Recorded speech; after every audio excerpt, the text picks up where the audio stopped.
Il fut un temps où le monde semblait s'enfoncer, mais personne n'y prêtait vraiment attention. On vivait sur le fil du rasoir entre crises économiques, conflits idéologiques et catastrophes naturelles. Les échos de nos propres erreurs résonnaient partout, mais tout le monde pensait que demain irait mieux, qu'il y aurait toujours une solution, toujours une échappatoire. Puis un jour l'échappatoire s'est refermé, un effondrement silencieux, insidieux. D'abord une maladie, inoffensive à première vue, comme tant d'autres. Mais rapidement, les hôpitaux se sont remplis, les rues ont commencé à se vider, et des quarantaines ont été instaurées. Ce n'était que le début. Les rues se sont vidées, oui, puis se sont remplies à nouveau, mais cette fois de corps titubants, de silhouettes affamées. Quand les premiers morts sont revenus, nous n'étions pas préparés. D'ailleurs, qui aurait pu l'être? Les gouvernements ont paniqué, leur peur s'est répandue plus vite que l'infection elle-même. Des villes entières sont tombées en quelques jours et sont devenues des tombeaux à ciel ouvert. Les voisins, autrefois si familiers, devenaient soudainement des étrangers dangereux. On ne pouvait plus faire confiance à personne, pas même à soi-même. L'humanité, déjà si divisée, s'est fracturée encore plus vite. Les communautés se sont renfermées sur elles-mêmes, les conflits ont commencé à éclater. Nous étions censés nous unir face à cette menace, mais nous avons choisi la survie individuelle. En trouvant la station, nous nous sommes isolés dans un simulacre de confort et de sécurité. Quelle fable! D'autres problèmes d'une nature bien différente ont rapidement émergé dans la colonie. Puis l'hiver est arrivé, plus implacable que jamais. Et avec lui, la faim, le doute, la solitude. Ce qui reste du monde au dehors est gelé dans une angoisse perpétuelle, où chaque souffle pourrait être le dernier. La civilisation s'est effondrée, non pas seulement à cause des morts, mais surtout à cause de nous. C'est dans ce silence, ce froid implacable, que commence réellement notre histoire. Ici où les plus chanceux sont ceux qui partent dans leur sommeil emportés par le froid. Quant aux autres, croyez-moi, vous ne voulez pas savoir. Fennec et moi, nous nous préparons à sortir au dehors et laisser nos barricades, car la nécessité nous y pousse, pour nous, mais surtout pour la colonie. Mais notez bien que si vous trouvez et lisez ce journal, c'est que Fennec et moi-même sommes morts. Fox et Fennec. 13 décembre 2032. On a de la chance aujourd'hui, malgré ce qu'on a pu entendre de la part d'autres survivants croisés sur la route, il n'y a pas de traîtres parmi nous. On se connaît tous ici, du moins assez pour savoir que chacun lutte de son mieux. Mais dehors, c'est un autre monde. Les zombies rôdent, ils nous entourent sans relâche, attirés par le moindre bruit, le moindre souffle. Kara Thompson, la répartitrice de police, a pris la tête des opérations. Elle a l'air calme, mais je vois bien que le stress commence gentiment à la ronger. Arman Brooks, un garde forestier, est prêt à partir chercher des vivres. Il a décidé d'emmener avec lui Andrew Evans, un solide gaillard, un ancien agriculteur. C'est un peu notre fermier. Ils ont pris une vieille voiture qui traînait près de l'entrepôt pour filer vers le supermarché. Avec un peu de chance, ils reviendront avec des médicaments, car une nouvelle crise terrifiante a fait son arrivée ici. Une fièvre, très contagieuse.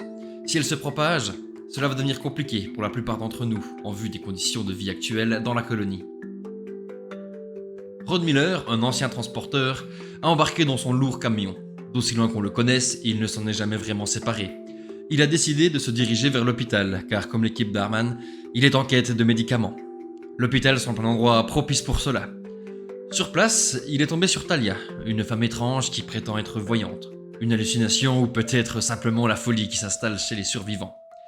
Pour l'instant, elle nous aide, alors on fait avec. Mais par souci de sécurité, nous gardons quand même un œil sur elle. Pendant que tout le monde s'affaire, Ginny Clark, serveuse de son état, s'est dirigée vers le poste de police avec Carla. Elles y ont trouvé un fusil de précision, ce qui va s'avérer très utile. Malheureusement, les zombies aussi ont décidé de débarquer, et en masse. Elles se sont barricadées, mais avec les mains griffant le verre, elles comprennent que ça ne sera pas suffisant bien longtemps. Notre doctoresse Olivia Brown, à la colonie, a fait la rencontre d'officiers de police. Ils avaient un marché simple à nous proposer. Nous donner une clé de râtelier d'armes et nous nettoyer le poste de police, la station essence et l'hôpital. Bien évidemment, on a accepté parce qu'on avait besoin de quoi nous défendre. Pourquoi le font-ils pas eux-mêmes? Ils sont mieux entraînés. C'est la grande question. Olivia est partie rejoindre Rhodes à l'hôpital.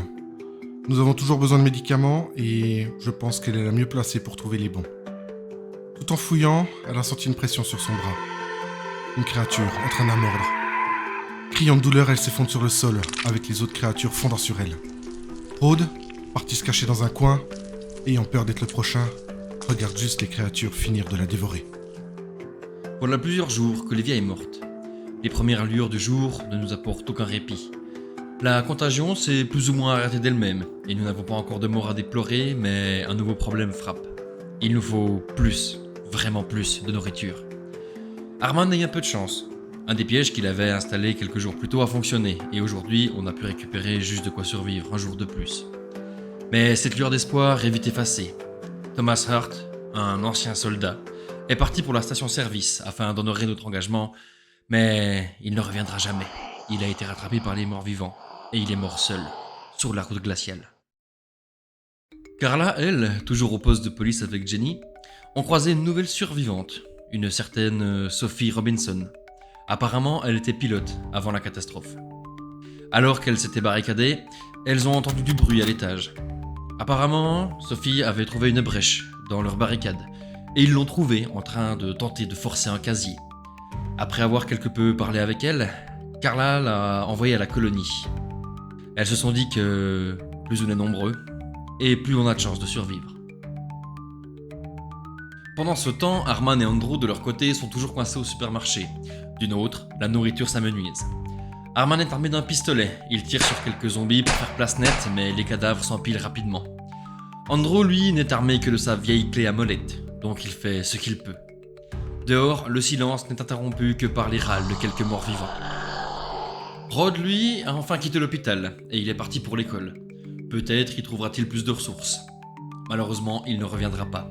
Les zombies ont été plus rapides. Nous avons retrouvé son camion vide, plusieurs jours plus tard. La neige, tachée de sang gelé. Daniel Smith, notre shérif, semble avoir eu de la chance. Lors d'une patrouille, il est tombé sur un camion-citerne à moitié rempli, une aubaine pour nos véhicules et pour les génératrices qui consomment nos stocks de carburant à vue d'œil. Il l'a ramené à la colonie, mais avec quelques zombies aussi, car le monstre de métal a fait tellement de bruit. Malheureusement, ces créatures s'amassent contre nos barricades. Pour l'instant, ça tient. Mais jusqu'à quand ? Bon, il va être temps de faire un peu le point au niveau de notre colonie. On constate que les zombies sont toujours là, toujours présents à essayer de forcer nos barricades. Les vivres, eux, par contre, disparaissent, aussi vite qu'ils nous apparaissent. Sophie a réussi à revenir de la station avec un briquet et un peu d'essence. Chaque petit gain est comme une petite victoire. Carla, elle a été blessée par un zombie au poste. Mais heureusement, la plaie n'est que superficielle. Pour l'instant, elle tient bon. Arman et Andrew, toujours coincés dans le supermarché, font face à un vieillard armé, un certain Barbe Grise. Après quelques négociations tendues, ils sont parvenus à le convaincre de venir à la colonie. Il semble s'attacher au groupe, mais qui sait s'il ne cache pas autre chose. Avec tout ça, les jeunes sont tristes à la colonie. Et ouais, on approche de Noël, et du coup, ils espéraient le fêter demain. Mais malheureusement, on n'a pas de quoi les nourrir. En tout cas, pas tout le monde. Même si un simulacre de fête aurait pu remonter le moral des plus désespérés, mais la réalité est dure, et en cette fin d'année, elle nous le fait bien sentir. Ici, chaque jour est une lutte. Les zombies s'amassent de plus en plus.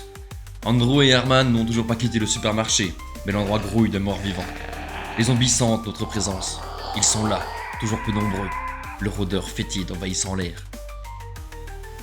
Le vieux Barbe Grise a décidé de partir pour la station-service aujourd'hui, en quête d'un peu de carburant. Mais il n'a pas survécu.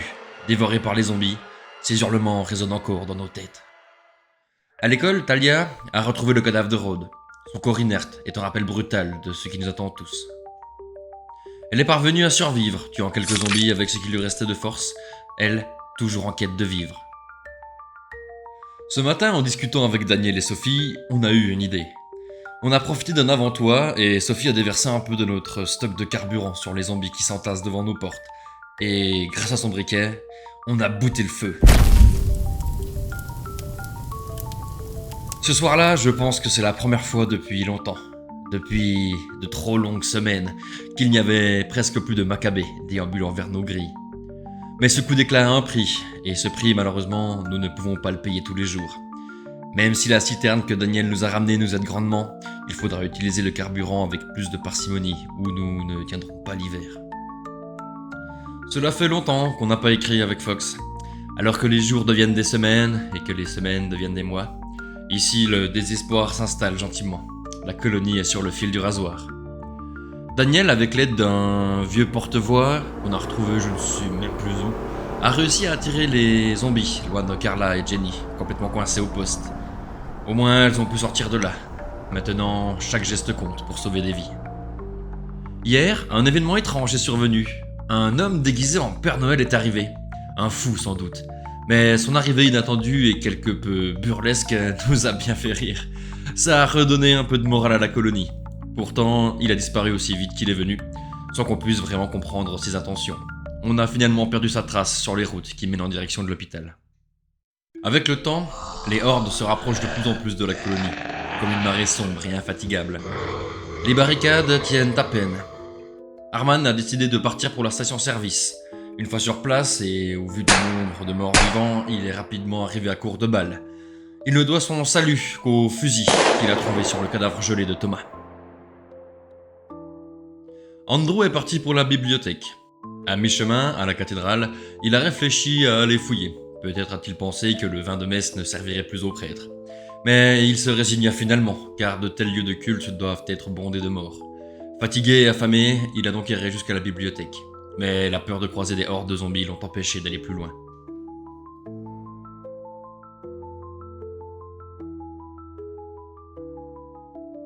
La famine s'installe dans la colonie. Le froid s'est intensifié ces derniers jours et les génératrices tournent à plein régime, engloutissant toutes nos réserves de carburant. Les zombies, attirés par le bruit, se massent, toujours plus nombreux, devant nos barricades. Carla a rejoint Talia à l'école, en quête de ressources qui manquent cruellement à la colonie. Elle frôle l'engelure et parvient à se débarrasser de quelques zombies grâce à une paire de ciseaux trouvés dans une armoire dans l'établissement. Elle a retrouvé Talia, au moment où elle se faisait attaquer par une vieille en proie à une folie paranoïaque. Elle assénera plusieurs coups de couteau à Talia. Carla a battu la vieille grâce à sa paire de ciseaux souillés, mais elle rentrera sans Talia. La situation est devenue critique. Sophie et Daniel repoussent tant bien que mal les zombies avec des flammes, brûlant du carburant précieux, mais chaque zombie tué, 10 autres semblent surgir des ténèbres. Jenny et Andrew parviennent à fouiller l'hôpital, mais chaque moment passé à l'extérieur les expose un peu plus au froid et aux créatures.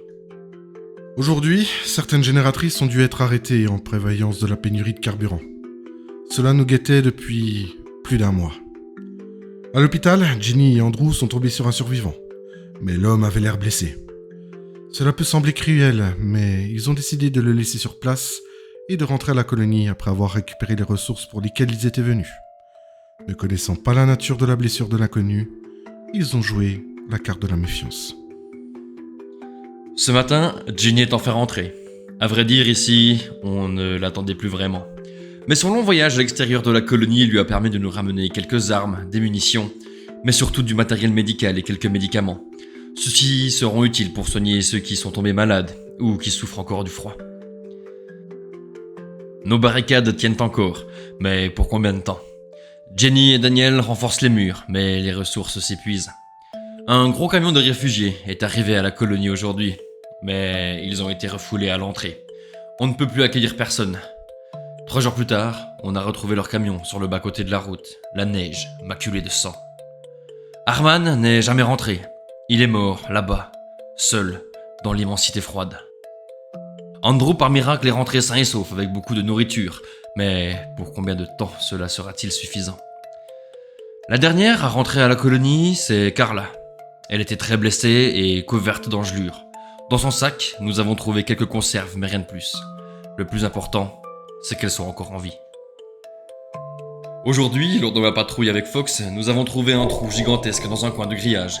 C'est là que nous les avons entendus. Des coups de feu et des cris. On se battait dans la colonie. Nous avons foncé, armant nos armes de poing, prêts à abattre les silhouettes des incarnés et à défendre ardemment notre foyer et nos vies. Quand nous sommes arrivés, plusieurs corps gisaient au sol. Les corps de ces personnes avec qui nous avons passé les derniers mois. Après un âpre combat et d'énormes pertes humaines et matérielles, le silence est revenu à la colonie. Même si nous avons survécu aujourd'hui, tous ici, nous avons la même certitude.